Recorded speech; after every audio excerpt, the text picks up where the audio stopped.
거기 너 있었는가 그때에, 오늘 말씀 제목입니다. 오늘 본문의 말씀이 참 도전이 되었습니다. 하지 말라, 조심하라가 아니라 우리는 그런 사람이 아니다. 일종의 정체성을 담은 선언입니다. 요즘 사람들은 결정을 미뤄요. 결혼도 미루고 투자도 미루고 참여도 미뤄요. 사회학자 지그문트 바우만은 이 시대를 유동성의 시대다, 유동사회다 이렇게 불렀습니다. 이 사람들이 한 자리에 오래 머물지 않는다는 거예요. 확정하지 않아요. 책임을 최소화합니다.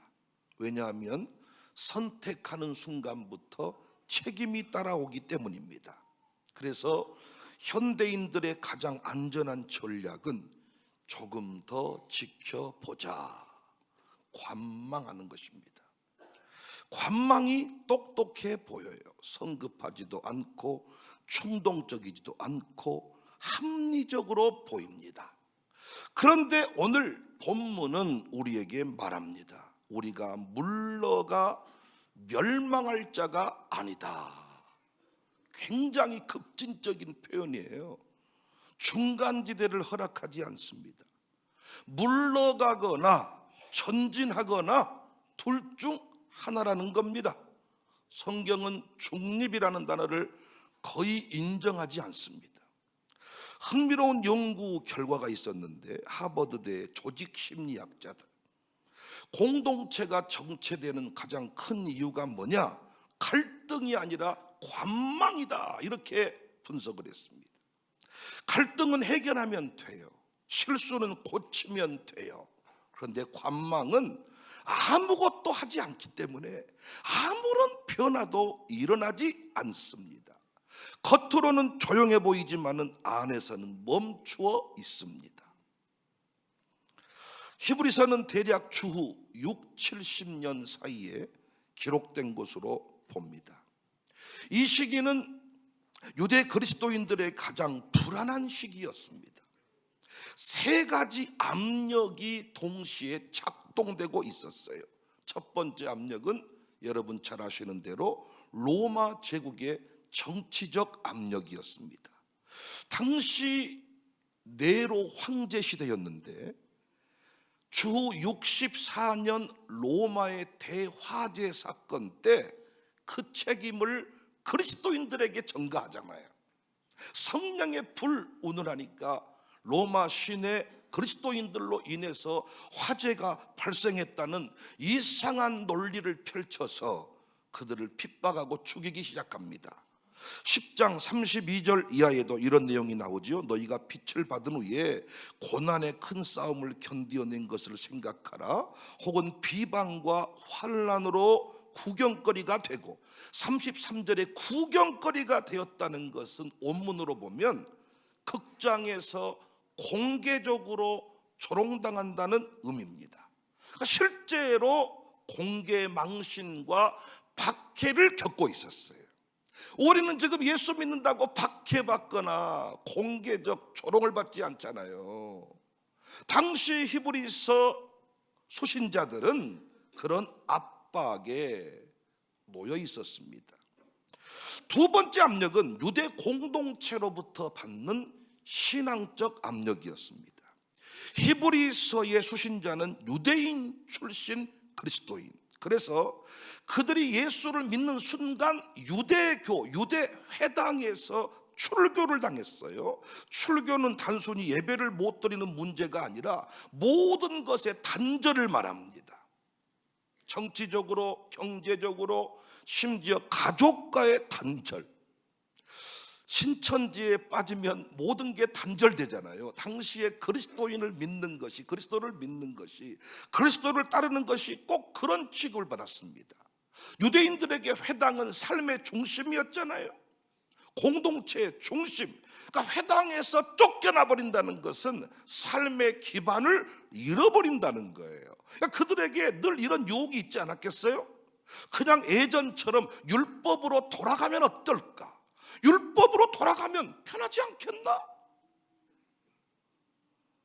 그래서 히브리서는 계속해서 예수님이 천사보다 크다, 예수님이 모세보다 크다, 예수님이 대제사장보다 크다, 왜 이렇게 반복해서 비교를 하느냐 하면 그들이 자꾸 돌아가려고 했기 때문입니다. 세 번째 압력은 종말론적 불안으로 심리적 압력이 있었습니다. 예루살렘 멸망 직전이었거든요.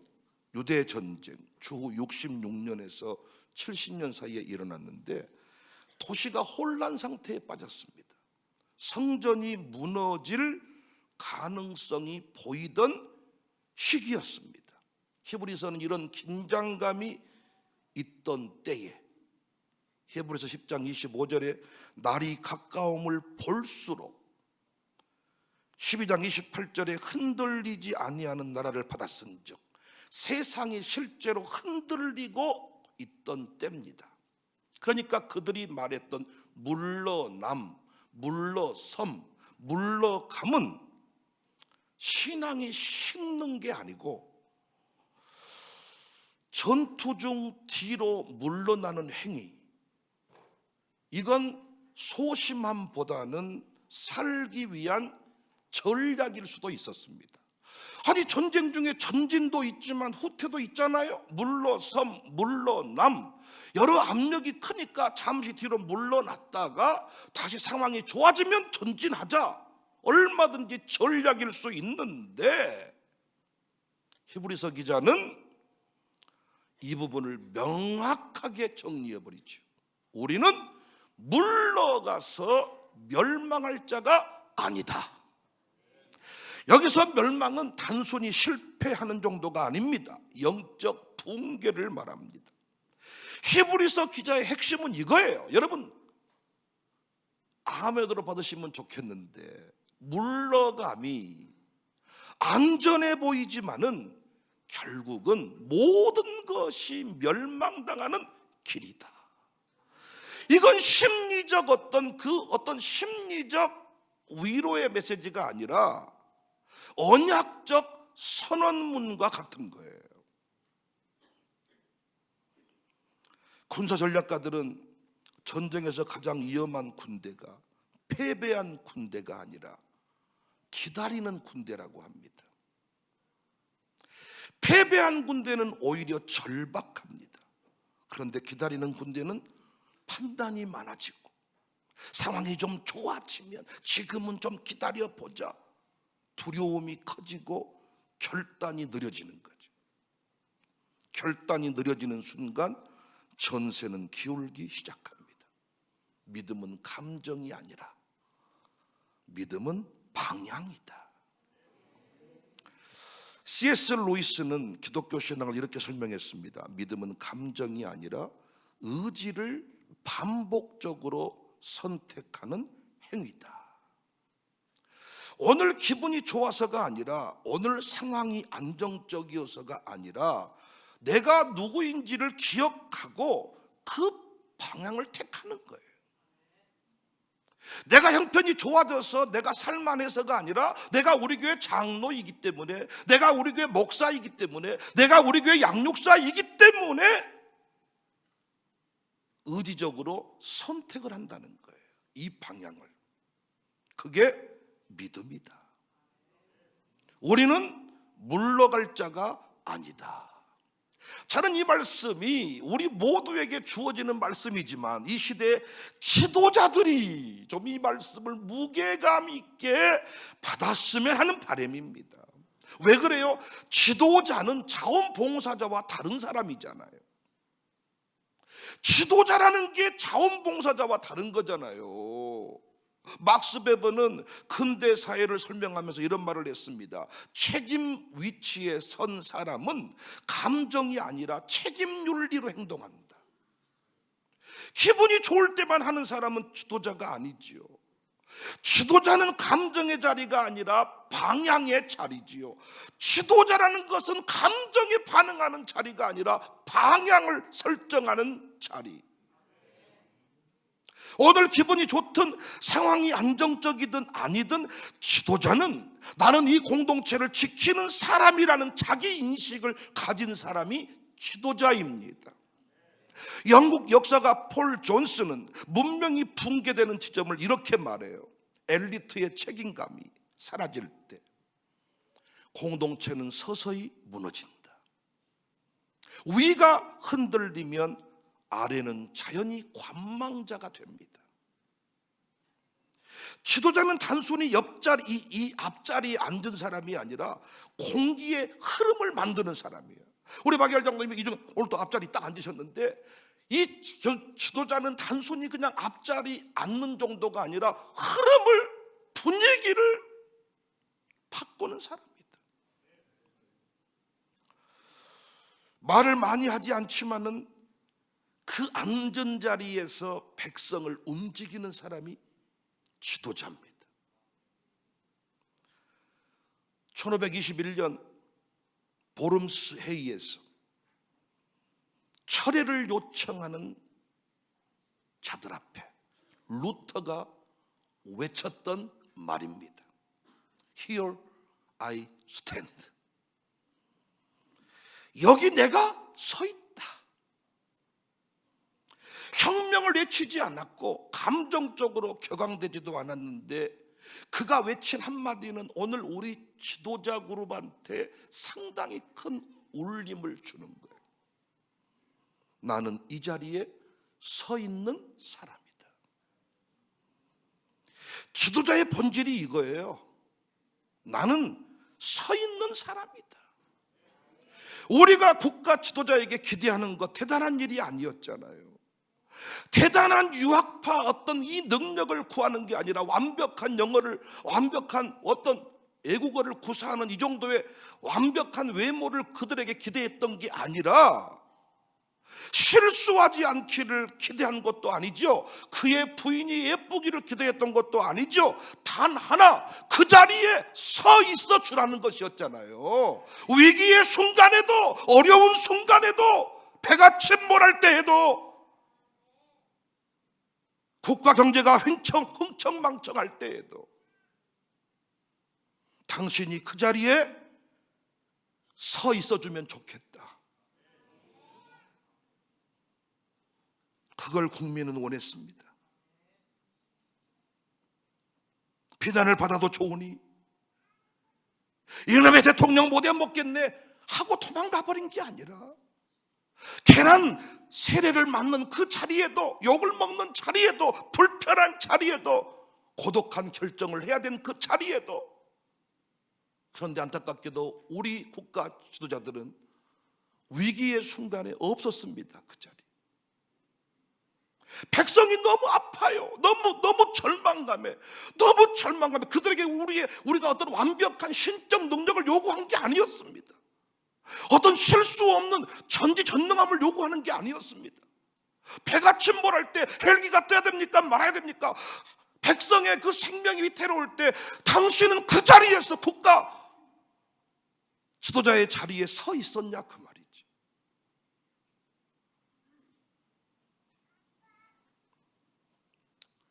우리 근현대사를 보면 나라가 가장 어두웠던 순간들이 있었지요. 그런데 그때마다 그 자리에 누가 있었어요? 우리 기독교인들이 있었어요. 국가가 어려울 때, 절망이었을 때, 해방 이후 혼란 속에서, 전쟁의 폐허 속에서 3.1운동 중 민족 대표 33인 중 절반 이상이 기독교인이었습니다. 일제강점기 때에도 다 친일파의 길을 걸어가면서 어떻게든 생명을 좀 유지해보고 출세해보려고 했던 그때에도 이 나라 이 민족을 위해 눈물로 기도했던 지도자, 기독교인이었습니다.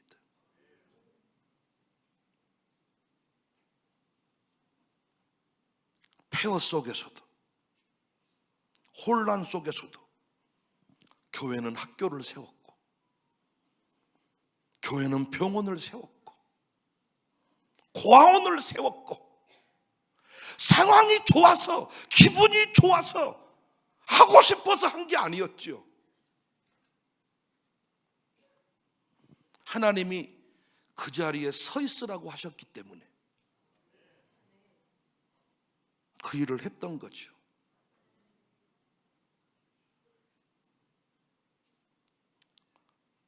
교회 안에서도 마찬가지 아닙니까? 어떤 교인들이 장로님한테 완벽한 전능자의 능력을 요구하던가요? 어떤 교회가 권사님한테 전능자의 능력을 요구합니까?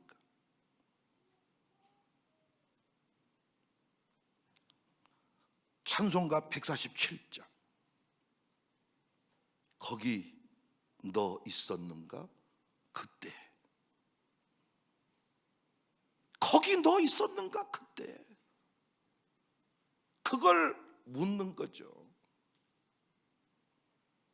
코로나로 교회가 망해간다고 할 때, 다 죽어간다고 할 때, 그때 지도자의 자리에 너 있었는가?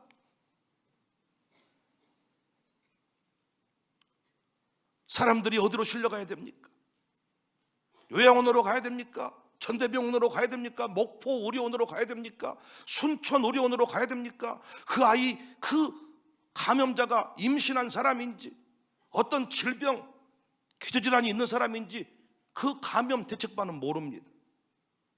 누군가가 현실을 그에게 고해주고 내가 책임을 들 테니 이 사람은 이쪽으로, 이 사람은 이쪽으로, 모든 언론이 교회를 취재하겠다고 달려들 때, 그때 거기 있었는가? 그 자리에 없어서 목회 무너진 목사님 많습니다.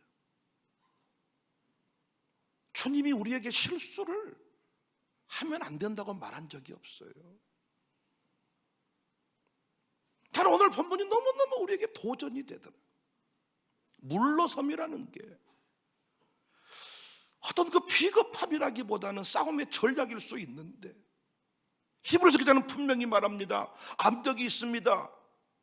공개적으로 핍박을 당합니다. 유대교적 신앙의 핍박이 있습니다. 공동체로부터 완전히 분리돼 버린 처참한 이런 현실, 그리고 시대가 너무 어두워가지고 이미 막 불안감이 이 강력해진 이때에 네가 할 일은 물러섬이 없이 그 자리에 서 있으라고 말합니다. 거기 너 있었는가 그때.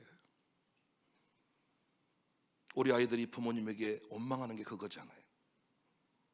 내가 너에게 학비를 주고 내가 너에게 좋은 옷을 입히고 우리는 이런 걸로 때우려고 하는데, 엄마, 아빠, 내가 필요로 한 때에 내 곁에 있었나요? 꼭 부모님이 곁에 있어야 할 때 있었냐는 거지. 그것이 돈을 수억을 주는 것보다 소중한 일이라는 거죠. 지도자에게 요구하는 건 하나입니다. 다 물러설 때 너는 그 자리를 지켜라. 우리 교회가 최소한 그런 원리에 의해서 무너지지 않고 달려왔습니다. 주님 십자가에 달릴 때, 찬송가 147장 가사가 그거잖아요. 거기 너 있었는가 그때에. 주님 십자가에 달릴 때 우리가 할 수 있는 일이 아무것도 없어. 주님이 십자가에 달려 죽으실 때 우리가 뭘 할 수, 아무것도 할 수가 없어. 그때, 그러나 그 곁에 있었는가? 해가 밝은 빛을 잃어버릴 때, 해가 빛을 잃어버렸습니다. 그때 할 수 있는 일이 없습니다, 여러분. 우리가 세상의 불경기, 대통령이 어떤 경제 문제를 해결하고자 하지만 해결할 수 없는 문제들, 어찌 우리가 할 수 있는 일이 뭐가 있습니까? 할 수 있는 일이 없습니다. 그때 거기 너 있었는가? 우리가 할 일은 뭐예요? 그때 햇빛을 밝히는 일이 아니라 그때 그 자리에 있었는가? 주님 무덤 속에 누일 때 거기 너 있었는가? 아들, 딸을 위해 기도해야 될 그때, 너 그때 마룻바닥에 있었는가? 돌아보면 그 마룻바닥에 있어야 될 때 마룻바닥이 없고 돈벌이하러 돌아다니는 부모가 많아요.